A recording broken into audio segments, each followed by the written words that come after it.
Hello student, हम लोगों ने ऑर्गेनोमेटेलिक कंपाउंड के 2 लेक्चर कवर कर लिए थे। उन 2 लेक्चर्स में हम लोगों ने गिरनार रिएजेंट कवर किया था, है ना।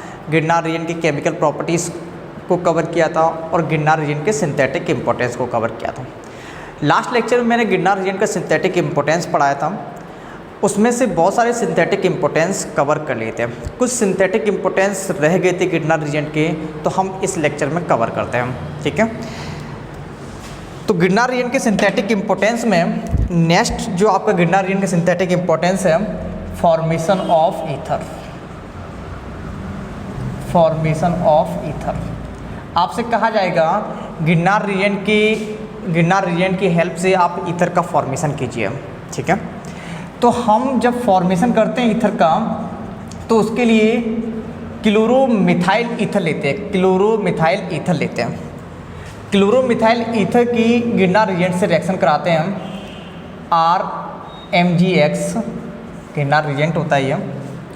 जब समझने की कोशिश करना, हम क्लोरीन और कार्बन का बॉन्ड ब्रेक कराएं तो यहाँ पे निगेटिव आएगा, यहाँ पर क्या आएगा, पॉजिटिव होगा।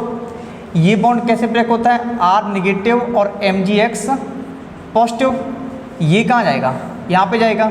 ये कहाँ जाएगा, यहाँ पे जाएगा।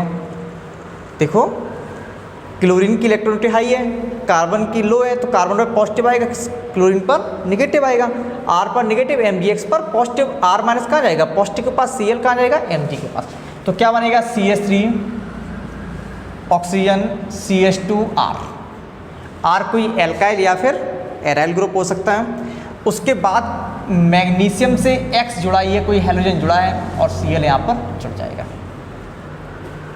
क्लियर है इतना।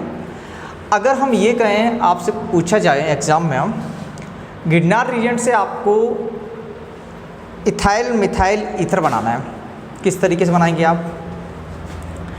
हमने यही आपका क्लोरोमिथाइल ईथर ले लिया, ठीक है, और CH3MgCl ले लिया गिरनार रिएजेंट। बिल्कुल उसी तरीके से सॉल्व करेंगे। यहाँ पर निगेटिव होगा, यहाँ पर पॉजिटिव होगा। ये कैसे ब्रेक होगा, CH3 निगेटिव और MgCl पॉजिटिव। ये इसके पास चला जाएगा, MgCl2 बन जाएगा, और ये इसके पास चला जाएगा। तो क्या बन जाएगा आपका, CH3OCH2H5, CH3OCH2CH3 मतलब C2H5 और MgCl2, ठीक है। तो क्या बन गया, इथाइल मिथाइल ईथर बन गया। समझ में आ गया होगा आपको। उसके बाद आपसे कहा जाता है कि गिरनार रिएजेंट से एस्टर का फॉर्मेशन करना है। गिरनार रिएजेंट से एस्टर का फॉर्मेशन करना है आपको, ऐसा क्वेश्चन कहता है। तो formation of ester, formation of ester के लिए हम लोग इथाइल क्लोरोफॉर्मेट का यूज करते हैं। किसका, इथाइल क्लोरोफॉर्मेट। फॉर्मिक एसिड क्या होता है जरा समझो, ये फॉर्मूला कैसे बना। फॉर्मिक एसिड ये होता है, ठीक है। अगर हम यहाँ से H हटा दें, इथाइल लगा दें, तो ये इथाइल फॉर्मेट बन जाता है। यहाँ से H हटा दें, Cl लगा दें, तो ये इथाइल क्लोरोफॉर्मेट बन जाता है। समझ में आ गया होगा। तो इथाइल क्लोरोफॉर्मेट से हम एस्टर का फॉर्मेशन करेंगे गिरनार रिएजेंट से रिएक्शन द्वारा। CH3MgI मैंने गिरनार रिएजेंट ले लिया। किस तरीके से, कार्बन और Cl के बीच से ये वाला बॉन्ड ब्रेक होता है, यहाँ पर निगेटिव आता है, यहाँ पर पॉजिटिव आता है। इस तरीके से आप कर सकते हैं, ठीक है। इसे क्या करना है, CH3 निगेटिव और MgI पॉजिटिव। ये कहाँ जाएगा, यहाँ पे जाएगा, ये यहाँ पे लग जाएगा। तो क्या बनेगा, CH3 COOC2H5 प्लस MgI और Cl। क्लियर है इतना, ठीक है। ये यहाँ पे गया और ये यहाँ पे पहुँचा, लीविंग ग्रुप की तरह बाहर निकल गया Cl, ठीक। उसके बाद आपसे पूछा करता है कि आपने एस्टर बना लिया, ईथर बना लिया, एमाइंस कैसे फॉर्मेशन करेंगे और साइनाइड का कैसे फॉर्मेशन करेंगे गिरनार रीजेंट से। तो नेक्स्ट जो सिंथेटिक इंपॉर्टेंस है formation of amine, formation of amine. Formation of amine के लिए हम गिरनार रीजेंट की रिएक्शन क्लोरोमाइन से कराते हैं, क्लोरोमाइन से कराते हैं, एक क्लोरोमीन से कराते हैं। तो ये पूरा निकल जाता है, ये पूरा NH2R के साथ शिफ्ट हो जाता है। ये क्या बन गया आपका एमाइन बन गया। Mg से X तो जुड़ा ही है, Cl जुड़ जाता है। किस तरीके से एग्जाम्पल लेते हैं हम गिरनार रीजेंट से इथाइल एमीन को फॉर्म करते हैं, किस तरीके से जरा समझो। C2H5 MgI प्लस क्लोरामीन क्या बन जाएगा आपका,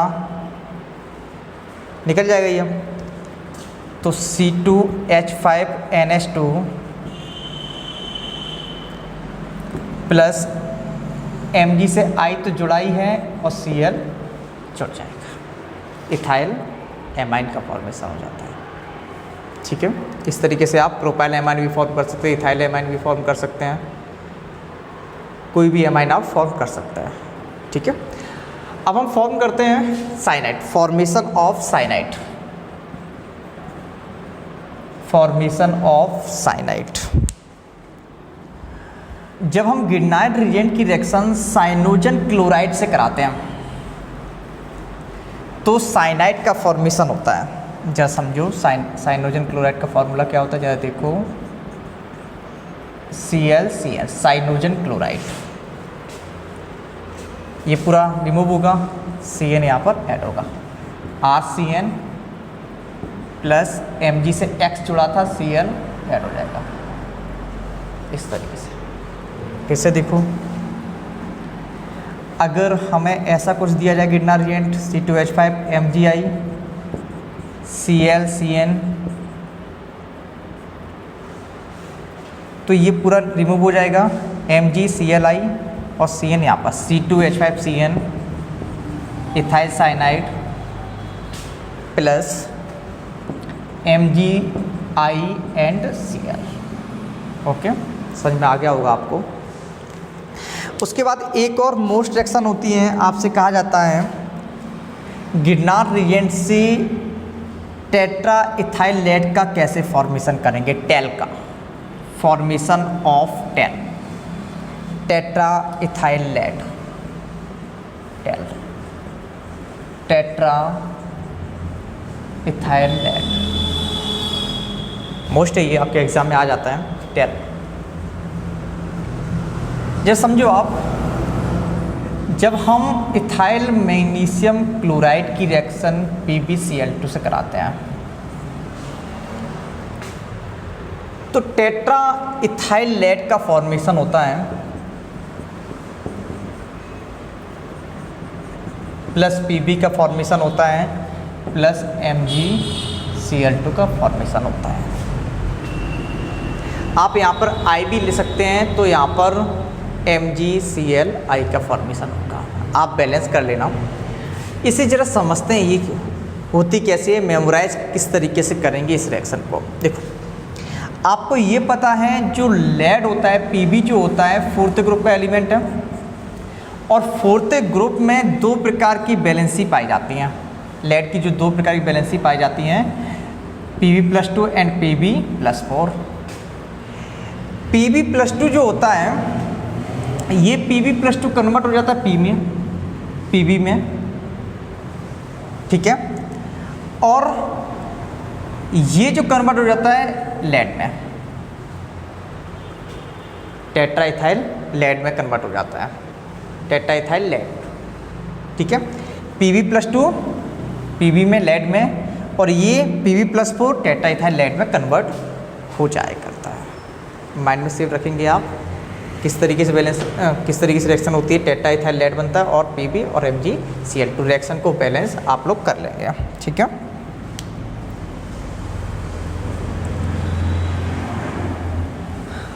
उसके बाद दो और सिंथेटिक इंपॉर्टेंस हैं, formation of alkene and formation of higher alkyne. तो हम बात करते हैं फॉर्मेशन ऑफ एल्कीन के, formation of alkene. Formation of alkene कैसे कराएंगे? जब हम गिरनार रिएजेंट की रिएक्शन विनाइल क्लोराइड से कराते हैं तो एल्कीन का फॉर्मेशन होता है। जरा समझो कैसे। ये है आपका Girnar reagent RMgX, vinyl chloride से रिएक्शन करा दो।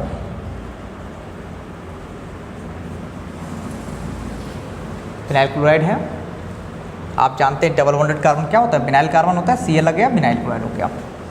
तो ये पूरा रिमूव हो जाता है।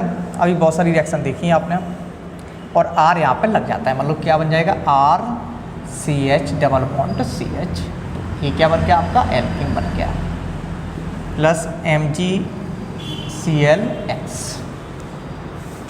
किस तरीके से किया मैंने, गिरनार रिएजेंट की विनाइल क्लोराइड से रिएक्शन करा दी और क्या बन गया, एल्कीन बन गया। आपसे क्वेश्चन करें कि बताइए जरा प्रोपीन कैसे बनाएंगे गिरनार रिएक्ट से, तो आप R की जगह पर CH3 ले लीजिएगा, CH3 MgCl plus Cl CH double bond CH2, ये पूरा रिमूव हो जाएगा, MgCl2 के फॉर्म में CH3 यहाँ पे लग जाएगा, क्या बन जाएगा, प्रोपीन बन जाएगा, MgCl2। आपसे ब्यूटीन पूछा जाए तो यहाँ पर CH3 की जगह पर C2H5 ले लेंगे तो C2H5 आ जाएगा, तो आपका ब्यूटीन बन जाएगा। प्रोपीन पूछा जाए तो प्रोपीन भी बन जाएगा। ठीक है, अब ये तो एल्कीन हो गया। अब हम बात करेंगे formation of higher alkyne, formation of higher alkyne, formation of higher alkyne. आपको एक लोअर एल्काइन से हायर एल्काइन बनाना है। हायर एल्काइन बनाने के लिए, हायर एल्काइन का मतलब क्या है, आपको एक लोअर एल्काइन से हायर एल्काइन बनाना है। इसका मतलब कम कार्बन वाले एल्काइन से मोर कार्बन वाले एल्काइन में कन्वर्ट करना है। चलो समझो, इसके लिए हम क्या करते हैं, मान लेते हैं हमने प्रोपाइन ले लिया ये, ठीक है। प्रोपाइन से मुझे ऐसा एल्काइन बनाना है जिसमें कार्बन की संख्या 3 से ज़्यादा हो। ठीक, हम क्या करते हैं, यहाँ पर इसकी गिरनार रिएजेंट से रिएक्शन करा दो, CH3 MgI से रिएक्शन करा दी। बताओ जरा, ये वाली रिएक्शन हम पढ़ा चुके हैं, क्या एक्टिव हाइड्रोजन है इसके पास? हाँ है, देखो ट्रिपल बॉन्डेड कार्बन के पास H है, इसे क्या बोलते हैं, एक्टिव हाइड्रोजन बोला करते हैं। जब एक्टिव हाइड्रोजन होती है तो ये H+ के फॉर्म में निकल जाती है, यहाँ पे H+ होगा, यहाँ पे C- होगा, ये नेगेटिव होगा, ये पॉजिटिव होगा, तो क्या बन जाएगा, CH4 बन जाएगा, MgI यहाँ पे जुड़ जाएगा, मतलब क्या बनेगा, CH3 C triple bond C MgI बन गया और CH4 बन गया। ये जो आपका इंटरमीडिएट कंपाउंड बना है, इस इंटरमीडिएट कंपाउंड की रिएक्शन करा देते हम लोग एल्काइल क्लोराइड से या फिर एल्काइल हैलाइड से। ये आपका एल्काइल हैलाइड है, CH3 ले लिया मैंने, मिथाइल क्लोराइड, तो ये पूरा रिमूव हो जाता है MgI2 के फॉर्म में और CH3 यहाँ पर लग जाता है। तो क्या बन गया आपका, CH3 C triple bond C single bond CH3, butyne 2 बन गया। क्या बन गया, ब्यूटाइन 2, ब्यूटाइन 2। ठीक है, आपके एग्जाम में पेंटाइन 2 भी आता है, कहेगा आपसे गिरनार रीजन से पेंटाइन 2 का फॉर्मेशन कीजिए, जरा समझ लो। उसके लिए भी हमें क्या करना है, CH3 की जगह पे C2H5 कर दो बस, C2H5, जहाँ जहाँ CH3 है वहाँ पर C2H5 कर दो। C2H5 कर दिया मैंने, तो यहाँ पर C2H6 बन जाएगा, यहाँ पर भी C2H5 कर दो, तो क्या बन जाएगा, C2H5। जरा देखो आप, नंबरिंग किधर से करेंगे, इधर से करेंगे ना आप, 1 2 3 4 5, 2 कार्बन है ना इसमें, तो क्या बन जाएगा, 5 कार्बन का एल्काइन है, इसका मतलब क्या बन गया, ये पेंटाइन 2 बन गया, पेंटाइन। क्या बात समझ में आ गई? ठीक है। पूछा जाता है आपके एग्जाम में कि हम गिरनार रिएजेंट से एल्काइन का फॉर्मेशन कैसे करेंगे। पेंटाइन 2 पूछा जाता है और ब्यूटाइन 2 पूछा जाता है। हेक्साइन 2 भी पूछा जाए तो आप कर लेंगे, यहाँ पर बस नंबर ऑफ कार्बन बढ़ा देना है। इतना क्लियर हो गया। उसके बाद कभी कभी गिरनार रिएजेंट का स्ट्रक्चर पूछ लिया करता है आपके एग्जाम में, तो हम बात करते हैं गिरनार रिएजेंट के स्ट्रक्चर के बारे में।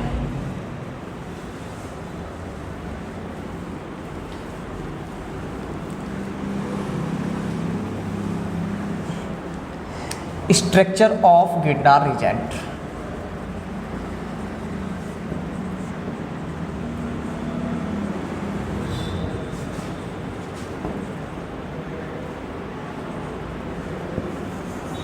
स्ट्रक्चर ऑफ गिरनार रिएजेंट देखो चलो, एक साइंटिस्ट थे विक्टर ग्रिग्नार्ड।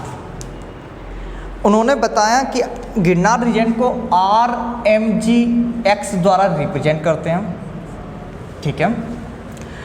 और RMgX के एक मॉलिक्यूल, मतलब गिरनार रिएजेंट के एक मॉलिक्यूल से ईथर के 2 मॉलिक्यूल जुड़े रहते हैं। किस तरीके से? ये आपका ईथर है, 2 मॉलिक्यूल दोनों साइड ईथर के, मैंने 2 मॉलिक्यूल ले लिए, एक इधर है एक इधर है। क्या मैंने कहा? विक्टर ग्रिग्नार्ड ने बताया कि RMgX के द्वारा गिरनार रिएजेंट को रिप्रेजेंट करते हैं, और RMgX के एक मॉलिक्यूल, मतलब गिरनार रिएजेंट के एक मॉलिक्यूल से ईथर के 2 मॉलिक्यूल जुड़े रहते हैं जो कोऑर्डिनेट बॉन्ड के थ्रू जुड़े होते हैं। कोऑर्डिनेट बॉन्ड कैसे? जरा समझो आप। ऑक्सीजन पे ये जो लोन पेयर है, ये लोन पेयर मैग्नीशियम के साथ कोऑर्डिनेट बॉन्ड बनाता है।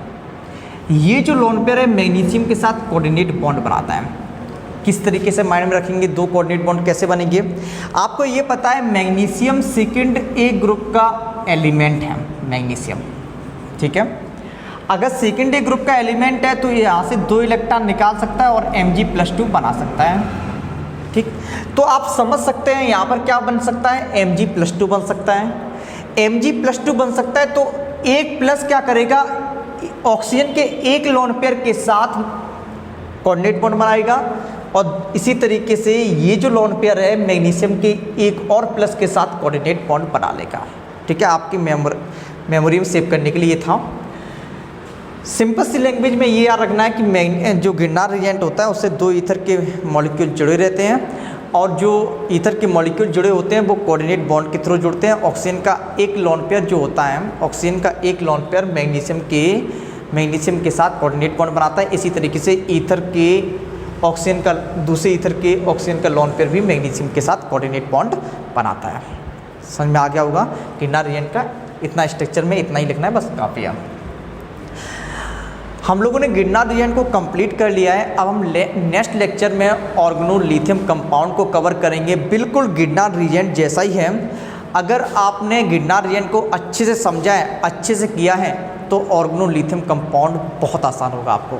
Maximum chemical properties organolithium compound की गिरनार रिएजेंट से मिलती हैं, इसलिए ऑर्गेनोलिथियम कंपाउंड बहुत आसान होगा। मिलते हैं नेक्स्ट लेक्चर में। एक बात और, अगर बाय द वे आपको एक बार में कोई भी वीडियो समझ में नहीं आ रहा है, आप मल्टीपल टाइम्स देखिएगा, आपको गारंटेड समझ में आएगा ही आएगा। ओके, ठीक है।